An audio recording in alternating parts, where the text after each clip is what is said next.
Our second scripture reading this morning is our epistle reading. It's taken from the letter of James, the less common epistle in the New Testament, the rare letter of James, which we have again next week. And it says this. This is James 3:13 through 4:3 and 7 through 8. Who is wise and understanding among you? Show by your good life that your works are done with gentleness, born of wisdom. But if you have bitter envy and selfish ambition in your hearts, do not be boastful and false to the truth. Such wisdom does not come down from above, but it is earthly, unspiritual, devilish. For where there is envy and selfish ambition, there will also be disorder and wickedness of every kind. But the wisdom from above is first pure, then peaceable, gentle, willing to yield, full of mercy and good fruits, without a trace of partiality or hypocrisy. And a harvest of righteousness is sown in peace for those who make peace. Those conflicts and disputes among you, where do they come from? Do they not come from your cravings, which are at war within you? You want something and do not have it, so you commit murder. And you covet something and cannot obtain it, so you engage in disputes and conflicts. You do not have because you do not ask. You ask and you do not receive because you ask wrongly, in order to spend what you get on your own pleasures. Submit yourselves, therefore, to God. Resist the devil, and he will flee from you. Draw near to God, and God will draw near to you. Cleanse your hands, you sinners, and purify your hearts, you double-minded.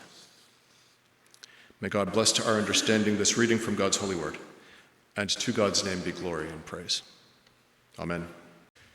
Are you enjoying our trip through James, this our fourth week in the epistle of James, which speaks a very different word to us from what we usually hear from any pulpit or from the Bible itself? Those conflicts and disputes among you, where do they come from? Don't they come from your cravings, your desires, the things you just have to have, which are at war within you? You seek all the wrong things. You invest your time and your energies in the wrong pursuits. You squander what you have in an effort to get what you don't have. And even when you get it, you're still not happy. But a harvest of righteousness is sown in peace for those who make peace. I mean, it's true, isn't it? Vladimir Putin has no greater dream than to reunite the old Russia of the czars. And so he attacks Ukraine with an eye on Poland and Moldova. It's our cravings that cause conflicts, that often undo us. It's our desires that bring us into conflict. You know, even marriage counselors will say it's conflicting dreams that make couples fight. Do you want kids? How many? Where do you want to raise them? How do you want to raise them? Are we going to take them to my parents for Christmas or yours? How are we going to do this? Let's add another bathroom, but I want nickel-plated faucets, and you want chrome-plated faucets. I see us as more nickel-plated people. Cravings. We have these dreams of who we want to be, desires both secret and spoken, and it is indeed our cravings that make us fight. The point is very often to let go. Let go of our cravings, let go of desire, let go of the need or the wish to control the outcomes, let go of the ego. And ironically, when we hold things more lightly, they have a better chance of succeeding. When we're not all bundled up with our egos in the success of a thing, it has a better chance of being a success. It's as if James wants us to let go of our wants and embrace the unfulfillment of some of our desires. I mean, think how desire drives human history, how it drives us as individuals. I need to make a name for myself. I need to be known. I need financial security. I need a good reputation. I need to be admired and well paid. I need these things. But what we want is never enough, because once we get it, we're still the same as we were before. We always are. We always ask for more. I've told you about my camp up in the Northlands, up where I'm from. I love the place. I really do. I really, really love it. It's so quiet. And the wind whispers in those treetops all around, and the thrushes and the owls sing me to sleep at night. It has fast become one of my favorite places in the world. When I was young, I just had to see the whole world. I wasn't satisfied with where I was. I had to go to college far away. I had to go live in Africa for 5 years. I had to live in New York. I learned some of the world's languages and the way it works. But now mostly what I want in life is what I had as a kid. Birds, trees, quiet places. That's what I love. A breeze in those leafy treetops sounds like the roar of the ocean to me. About 5 years ago, I used to tell people that I only had 3 goals left in life. One was to get my kids safely into adulthood and hopefully pass them off to a spouse who would take care of them once I'm gone. The other was the vain wish to publish. It was an ego thing. And the third one was to have a little place in the woods, which would make the first 2 easier. And now that I've gotten the little place in the woods, I think I'm just going to let the other 2 take care of themselves. But why is it that every time I go up there, there's something broken that needs to be fixed? I got up there after a 3-week absence on an 85-degree day and found the furnace going full blast. Why was it even on? What was it doing? Or I come after a 2-week absence and a limb has fallen and crushed the fence out front. Or the pine trees out front need cut down because they're dead, or there's mold in the basement. Or the mice. The mice are back. I don't want to poison them. I don't want to cause suffering even to a mouse if I can avoid it. And I certainly don't want to harm the owls that eat those mice. Why is it that every time I go up there, I spend less time taking in the beauty and the silence and more time sawing limbs and painting things and replacing filters in the well or in the furnace, shoveling pine needles off the roof? Who knew you had to do those things? And sometimes when I'm alone up there, I think, this is nice. This is exactly what I wanted. It's kind of lonely. It'd be nice if there was somebody here to talk to. Is this drought going to kill my trees? I love trees, but they need water. My father-in-law brought me a delivery of firewood from a tree he cut down in his backyard, and I did not respond with gratitude. I responded thinking, what killed that tree, and is it going to kill mine? Is he spreading tree rot to me?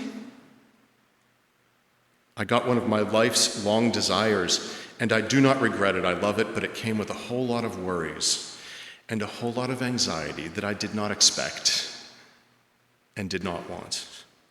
And on a happiness scale, I think I'm about the same as I was before. Isn't that true for you? When you've gotten the thing you really wanted, really, the happiness isn't in the thing. The happiness is already there or it's not. And there are ways to increase happiness, certainly, but it's not with things. Sometimes it seems like the more we struggle for a thing, the more we drift away from it, or from the spirit of it. The more we attain, the less we want what we've got. And God save us all from getting everything we want. Surely there's a grace in letting go of some of our life's desires, these endless cravings, knowing which ones to pursue and which ones to just let be. True wisdom from God is knowing when and how to open our hands and let go. That is largely what the Epistle of James is about. False wisdom versus true. False wisdom mostly teaches us how to hold on to stuff, how to get stuff, how to get ahead, how to get ours. True wisdom says, sure, but sometimes you really have to let go. Non-attachment. It's our cravings that undo us. If we cannot master them, they will master us. So James, the brother of Jesus, was the leader of the Jerusalem church. and he was an open-minded but strictly adherent Jew. He wanted to keep the old Jewish law central to Christian practice. He wanted to keep Christian worship centered around the old Jerusalem temple. James's letter is a mystery. Unlike the letters of Paul, where he always drops in something historical so that you know what's going on in the world and kind of what date the letter was written, James doesn't do that. He's vague and general. He does not address his letter to a specific reader or audience. It betrays no details about what's going on in the world or when it was written. And unlike Paul's letters, it's not theological. It's basically just advice. Half of the verses of the 104 verses in the book, 52 of them, are in the imperative. Do this, don't do that. It reads more like the book of Proverbs than a New Testament epistle. It gives a lot of demands. But if the writer is indeed James, the brother of Jesus, or maybe a disciple of James, or someone writing on his behalf, then it's interesting that the question comes down to our desires, our cravings. Because we know that the James of history wanted to hold on to something that was passing.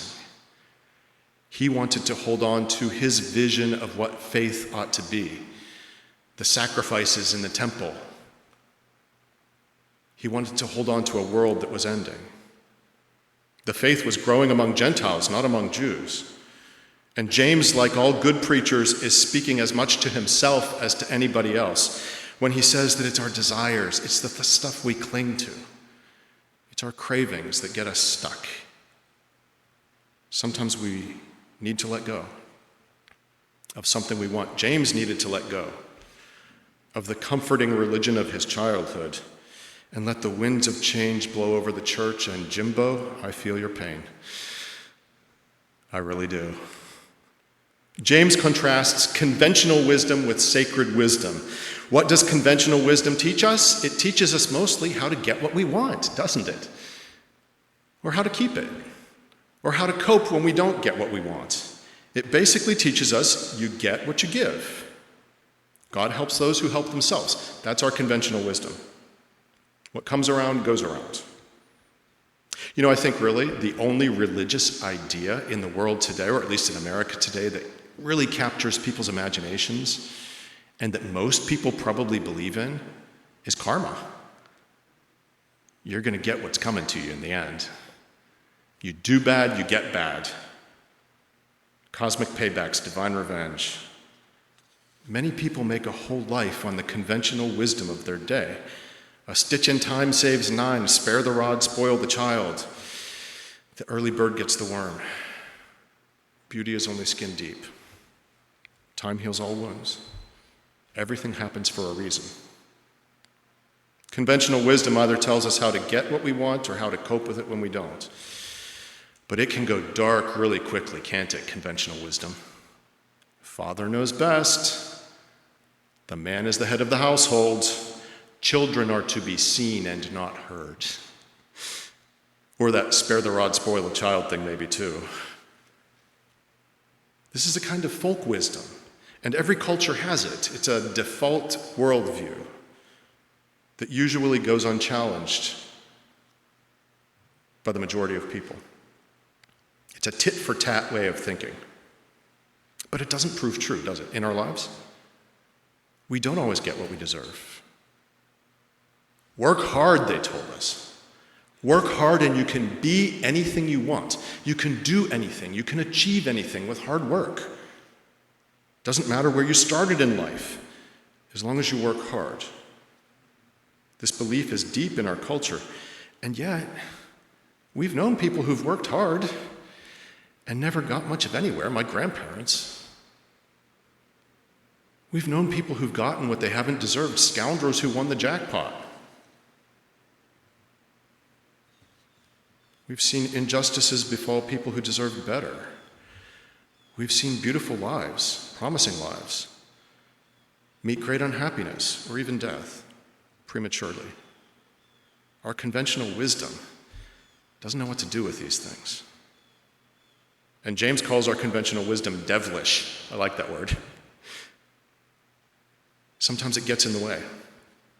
It gets us so far, but then it starts to get in the way. The truth is that we often reap what we did not sow, and things happen to us that we do not deserve, good things and bad things.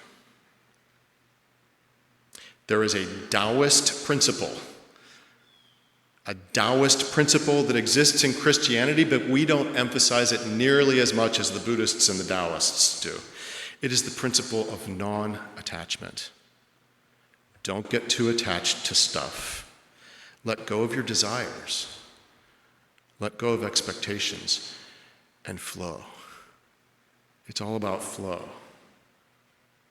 I experienced this just Friday night. I was trying to make a quick trip into Titusville from my camp to buy something at the store that I needed for a project, for something that was broken. And it was the evening of the homecoming parade and dance for the town of Titusville. And those little towns take these things very seriously. It is a matter of community pride. I was 3 cars back from one of only, I think, 3 red lights in that town when the light went red and a fire truck came slowly by, playing its sirens, and I hoped it was a fire. But no, it was a parade. It was followed by a pickup truck pulling a wagon with the king and the queen of the homecoming. And then there was the marching band, and then there were other floats with people's kids on them and, throwing candy and shouting sports slogans. And there were more fire trucks, and there were ambulances, and there were cheerleaders, and there were athletes, and the whole thing kept me sitting at that light for half an hour.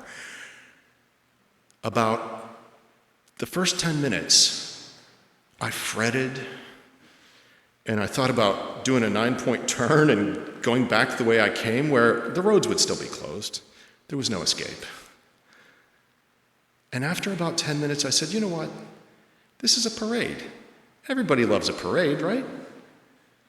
These are people's kids up there. This is a point of some pride for this community in which I now have some part.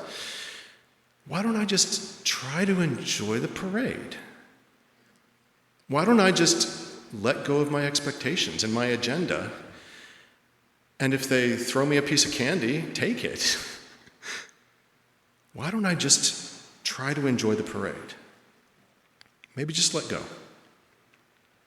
It is our desires that cause us so many frustrations. It's our cravings that bring us into conflict with other people. Would we be happy if we had fewer of them? Fewer desires? If we just accepted the flow of things and allowed ourselves to relax into it? Come across somebody saying something on social media that you very much disagree with and just let it go.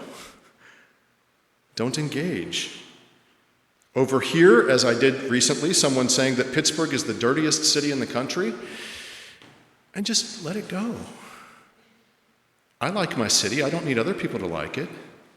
Just let it go. I don't need people to like me, do I? Do you? Actually, yeah, I really need it.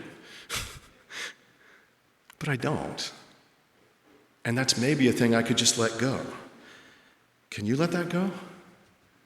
Do you need people to like you? Do you need people to think well of you? What do you need in your life? I bet you really just need a very few things and just a handful of people. The rest of it is just a joy and a blessing with anxieties attached. And it all passes. The rest of it is just gifts on loan from God and from time. The point is let go of many of these desires. Let go of cravings, let go of desire, let go of the need or the wish to control outcomes. Let go of the ego. It's as if James wants us to let go of our wants and embrace the unfulfillment of some of our desires. That's 2 lovely syllables for you to take home and for you to repeat to yourself whenever you get stuck. Let go. Let go. Let go. Sounds like a heartbeat, doesn't it? Let go. Amen.